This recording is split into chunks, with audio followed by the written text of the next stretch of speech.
Palmyra, a magnificent city in the midst of the scorching deserts of Syria, was once the most important trading center on the eastern frontiers of the Roman Empire. By the middle of the 3rd century AD, Palmyra had become the capital of a new kingdom whose ruler, Zenobia, dared to challenge the might of Rome. And in this video, I will tell you how the Palmyrene kingdom reached its peak and why it disappeared so quickly. My name is Semyon, and welcome to the Amazing History channel, where we tell you about the most interesting moments from the history of the ancient world and the medieval East. Subscribe, leave your comments, and hit the like button. Now let's get started with today's topic.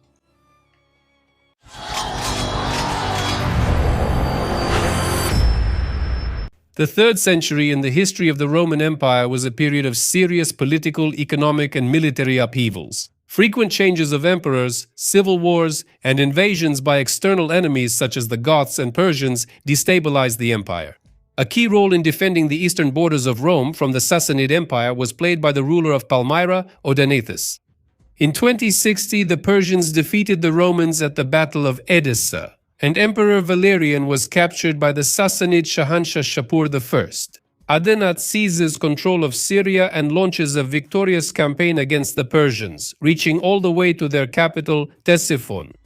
In gratitude for this, the new Emperor Gallienus recognized Odaenathus as the ruler of the East in 2062. Odaenathus remained loyal to Rome, although he was practically an independent ruler of his own kingdom centered in Palmyra. In 267, Odaenathus, along with his eldest son Herod, was killed by Odaenathus's cousin Meonius. Then Meonius tried to seize power in Palmyra, but he was killed. Roman historians suspected behind-the-scenes plotting by Odaenathus's second wife Zenobia, who wanted her young son Vabalat to inherit the throne instead of Herod, who was Odaenathus's son by another woman. Whatever the case, Zenobia took over the reins of power as regent for their young son Vabalat. There is no reliable information about her origins. According to Roman sources, Zenobia herself considered herself a descendant of the Ptolemaic dynasty, which once ruled Egypt. In terms of intelligence and ambition, she was in no way inferior to the most famous member of that dynasty, Cleopatra. Others say that she was the daughter of an Arab chieftain, and there is also an opinion that she had Jewish origins. It is known that Zenobia had a good education and spoke several languages. Her teacher was the famous scholar Cassius Longinus, under whose guidance she became acquainted with the works of Homer and Plato. Initially, Zenobia did not seek open conflict with Rome and even maintained formal relations with the empire, remaining loyal. However, as the Palmyrene kingdom grew stronger and political instability increased, Zenobia began to pursue a more ambitious policy. Taking advantage of the weakness of the Roman Empire, which was engulfed in internal crises and barbarian invasions, she began to seize Roman territories. In 270, Zenobia annexed Egypt, the most important Roman province, declared herself Queen of Egypt, and stopped the supply of grain to Rome. Then her armies captured significant parts of Asia Minor and Syria. She proclaimed her son Vabalathus emperor and Augustus, which indicated her claims to the Roman throne. Under Zenobia, Palmyra flourished even more. She spent huge sums on decorating the city and gathered around herself philosophers, poets, artists, and other famous people from all lands. She raised Vabalathus and his 2 brothers as princes of the kingdom. They wore garments characteristic of Roman emperors, but the queen's willfulness could not go unanswered for long. The new emperor, Aurelian, who came to power in 270, sought to restore control over all the territories of the empire, including the eastern provinces, which had effectively come under Zenobia's rule. Emperor Aurelian was a decisive and energetic ruler. He was known for his discipline, strict governance, and military talents, which allowed him to strengthen the army and protect the empire from internal and external threats. His reforms and successes helped stabilize Rome during one of its most critical periods. Having defeated his enemies in the west, he turned his sword eastward against the powerful queen of Syria. The first thing Aurelian needed was to restore control over Egypt and unblock the grain supplies. To this end, he sent a naval expedition there under the command of the future Emperor Probus. Very few details are known about this campaign, but the recently captured territory was weakly held by the Palmyrines, so the Romans quickly reconquered Egypt. In the spring of 272, Emperor Aurelian led the first invasion army, crossing the Hellespont with his massive forces and beginning a steady march through Asia Minor. His advance met almost no resistance until he reached the Cappadocian city of Tyana, which refused to open its gates to the emperor. Aurelian was so enraged by this defiance that he vowed not to leave a single dog alive once the city fell before his troops. However, the relatively swift siege cooled the emperor's anger, and he realized that, in the long run, showing mercy would be the wiser decision. When the city was taken and the soldiers, remembering the emperor's words, began to demand that Tyana be given to them for plunder, he said, "I did indeed declare that I would not leave a single dog alive in this city, so kill all the dogs."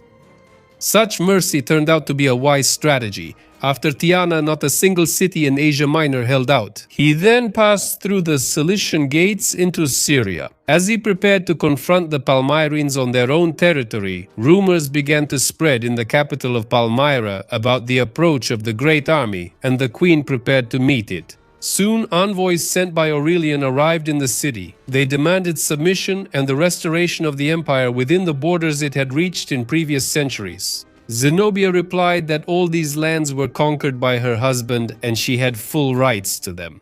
Zenobia also reminded them that it was her state that saved the eastern borders of Rome from the Persians and avenged the death of Valerian. After that, the envoys were sent back. Zenobia did not passively wait for the Roman legions to approach the gates of Palmyra. She gathered her forces and set out to meet them. The first battle took place near Antioch, where the Romans managed to lure the Palmyrine cavalry into a trap and defeat them. Zenobia retreated to Emesa with the remnants of her troops, leaving a small garrison in Antioch to cover her withdrawal. Despite this, the Romans quickly took control of the city, and Aurelian once again spared its inhabitants. After capturing Antioch, there was a brief pause in the campaign. Once reinforcements arrived from Asia Minor, Aurelian set out again. The second battle took place near Emesa. It is claimed that 60,000 of Aurelian's soldiers faced 70,000 of Zenobia's warriors, and once again, fortune favored the Romans. After being defeated, the queen was forced to retreat to her capital, Palmyra, and the people of Emesa, remembering Aurelian's generosity, opened their gates to him. With the onset of the scorching summer, Aurelian, wasting no time, set out on a grueling march to Palmyra, having arranged with the local tribes for supplies of food and water. When the army reached the gates of Palmyra, the Romans immediately began the siege of the city. Aurelian offered Zenobia generous terms of surrender, but she believed that the Romans would not be able to take Palmyra, since its defenders had enough provisions to hold the city. Most likely by refusing Aurelian, Zenobia was counting on help from the Armenian kingdom, but the Armenians had ongoing conflicts with the Sassanids, and fighting against the Romans as well was not part of their plans. Meanwhile, the Romans completely encircled Palmyra. All supply routes to the city were cut off, and people there began to realize the hopelessness of their situation. Zenobia had no options left except to ask the Sassanid Shahanshah for help. With a small detachment, she rode a racing camel through the Roman siege lines and tried to escape to Persian territory. However, the Romans, alerted to her escape, caught up with her and brought her to the emperor. Aurelian accepted Zenobia's surrender and spared her life. The emperor ordered the inhabitants of besieged Palmyra to come out and surrender. At first, people were hesitant, but seeing Aurelian's mercy toward the first few, more and more people came and surrendered, bringing him gifts and tribute in exchange for pardon. Without further bloodshed, Aurelian entered the city of Palmyra in triumph. While there, Aurelian put several of Zenobia's courtiers on trial and executed them, including her mentor and advisor Cassius Longinus.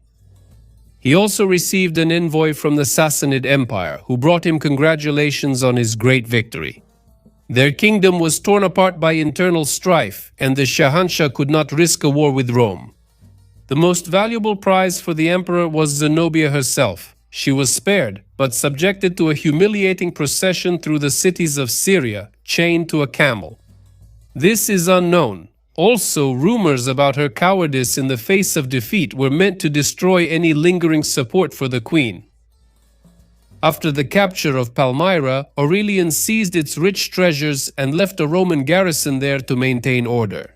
Having grown rich from his conquests, he began to return to Europe. On the way back, he received news that the people of Palmyra had rebelled and killed the Roman garrison.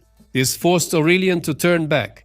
For the second time in less than a year, the enraged emperor approached Palmyra, catching the leaders of the rebels by surprise. There was no time to prepare the defense, and Aurelian swiftly took the city. This time, the Romans' revenge was merciless. Aurelian destroyed and looted the beautiful city. When his army left, the once magnificent buildings of Palmyra were nothing but smoldering piles of rubble.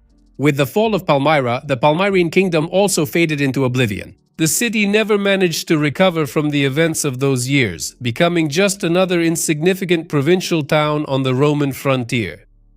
After returning to Rome with rich spoils, Aurelian held one of the greatest triumphs in all of Roman history.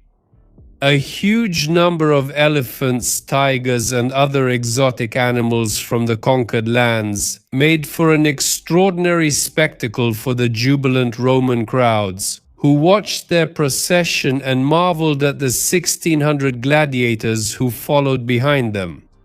Then long lines of captives marched down the street: Goths, Vandals, Franks, Gauls, Syrians, and Egyptians. But among all of them, the eyes of the Romans were fixed on the famous Zenobia, who walked in golden chains. The fate of Zenobia after this triumph remains a mystery. Some sources say that she starved herself to death, refusing to live through her own downfall and the destruction of Palmyra. Others say that Aurelian gave her a villa near Rome, where he allowed her to live in great honor. Well, that's all from me. Thank you for watching and see you in the next episode.